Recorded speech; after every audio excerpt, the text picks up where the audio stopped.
Okay, here's another one. It's kind of important.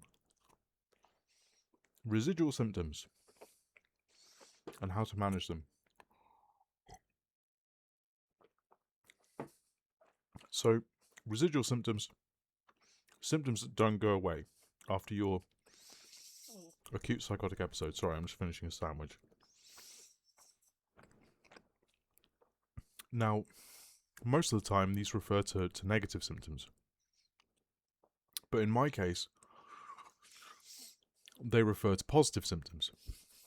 So after my first psychosis,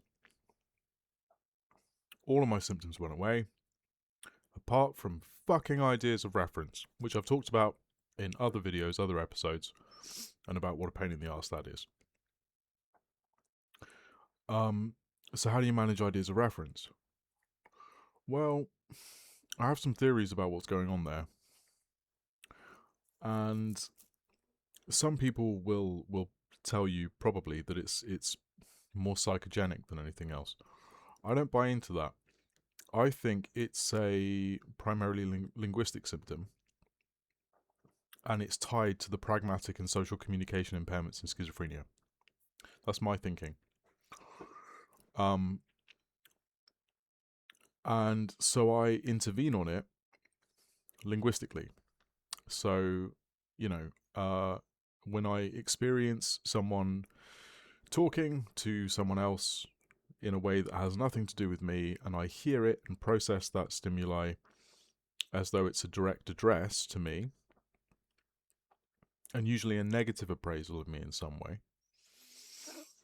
I sit there and directly challenge it. I say that's not about me.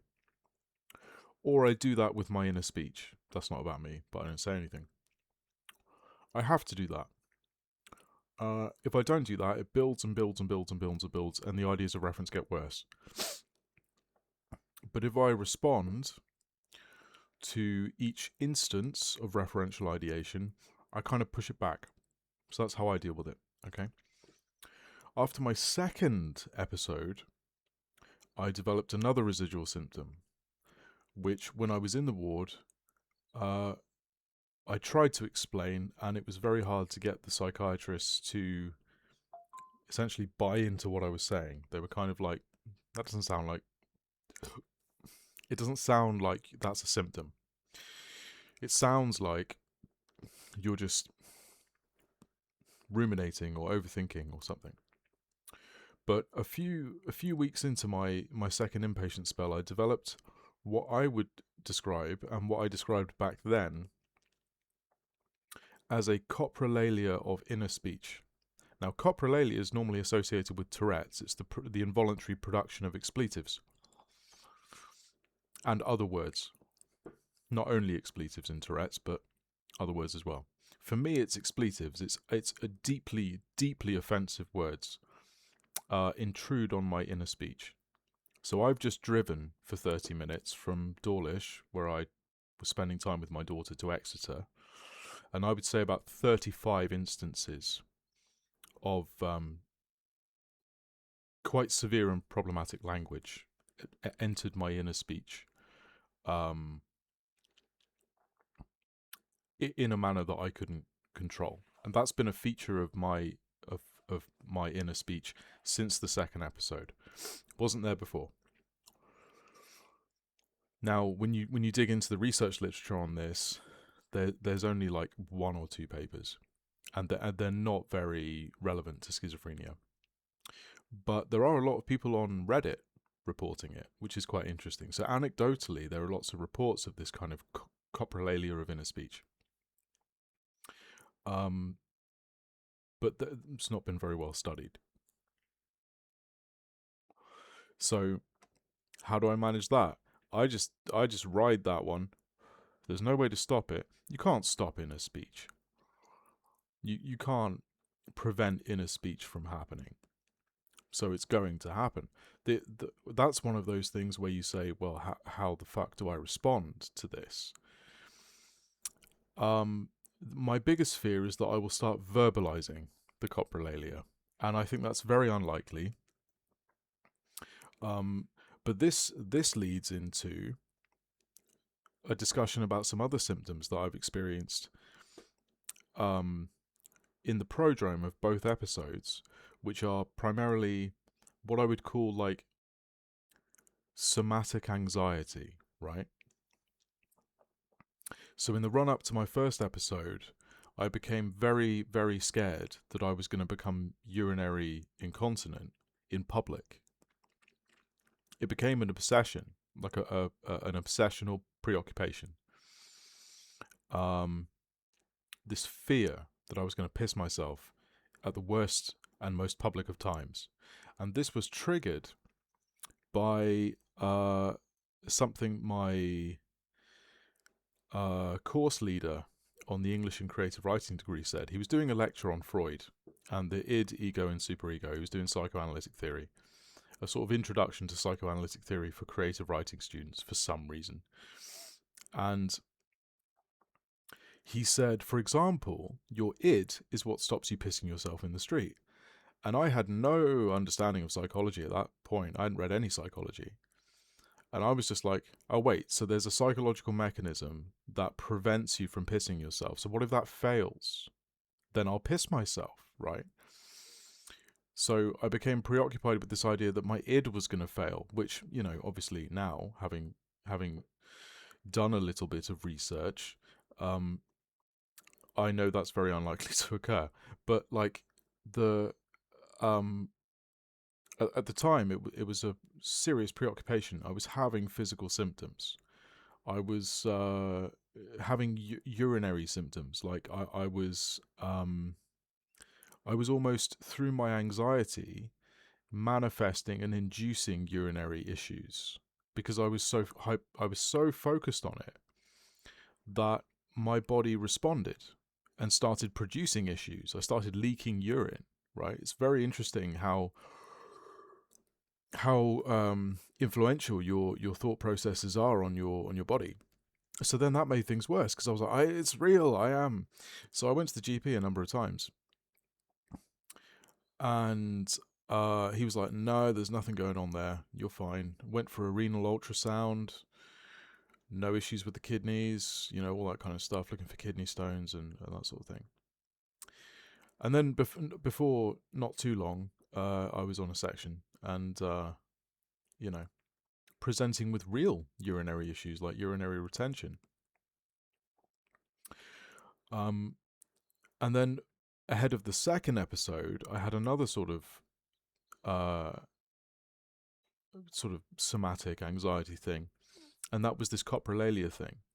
This idea that I was going to involuntarily say insensitive, racist, homophobic, and other forms of language out loud involuntarily. Now, this is actually tied to, this is grounded in experience. In my first episode, I did have an experience of a kind of passivity phenomenon where I was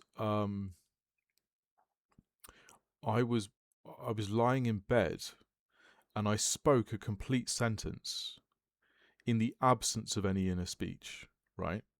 And I felt my lips and my articulators and all of that move, but there was no conscious volitional speech production process happening. I felt the difference. I felt what speech production without volition feels like, right? So we're getting into like aphasia territory, right? And I've reflected on that in the years that have followed. And because I was in the process of waking up and I was taking benzos and all kinds of other things, I am thinking about that in a kind of hypnagogic frame, right? That it might have been quite a normal thing tied to the process of waking up from sleep. But because it occurred during a psychotic episode, I've obviously thought about it in other ways as well. So, because that had happened and I'd experienced it, I was worried it was going to happen again. And over the years where I was off medication, I had developed that fear. So there were times when I was on public transport, for example, and I would have the experience that I had just spoken involuntarily, and then I would look around to see if anybody had reacted to what I had said, but nobody reacted. So I was like, maybe I didn't speak out loud. Okay, so there were times when I thought I'd said something and I hadn't. And that was while I was off meds and not acutely unwell. So I guess that's another residual symptom. So, and that's quite scary. The kind of passivity stuff. It's very hard to explain, but it's terrifying, right? To do things without intention is very scary. And that calls back to my previous video about how do you trust your perceptions after a psychotic episode. When stuff like that happens, you're like, so I could do anything at any moment, right? Depending on what, basically based on the whims of my unconscious. I had an experience when I was in Manchester. I was flying to Manchester, and I decided to have a nap on the plane. And I was sat next to a young woman, and I woke up from this nap. Well, what happened was, I went for this nap, and then, well, no, I'll tell the full story. I found my seat on the plane, and this young woman was coming up the aisle, and a guy sat next to me. And the young woman said, "Can I sit there?" to the guy. And he was like, "Oh, you want to sit here?" She was like, "Yes, please." So she sat down, and I was like, and she was a very attractive woman. I was in a relationship, but she's a very attractive woman. And I was like, why does she want to sit here? You know? So then I went for a nap. And as I was dozing off to sleep, she threw a stack of paperwork that she was holding into my lap. And so I opened my eyes and I looked down and I went, oh. And she went to reach over to pick it up, and I got there first and scooped it up for her and gave it to her and said, "Oh, don't worry about it." And I went back to sleep. And as I was going back to sleep, I was thinking, did I say something in my sleep that was obscene, sexual, offensive, racist, homophobic? And this was her way in a social context of politely waking me up so I didn't keep doing that shit. That's how I interpreted it. But I had no evidence for any, it was just me kind of jumping to conclusions and sort of speculating based on this weird interaction I'd had. So that's the kind of somatic anxiety, symptom anxiety, what if I get ill again, or how do my residual symptoms... Are my residual symptoms going to fuck me, basically, in an embarrassing or a social situation? And am I going to just develop new residual symptoms? Because I've developed a couple now, I mean, not at that time. At that time, I only had the one. I had the ideas of reverence, which is a fucker, as I've said numerous times. So, yeah, that's residual symptoms and some of the more unusual symptom dimensions of my psychotic experiences. And yeah, that's it really on that one.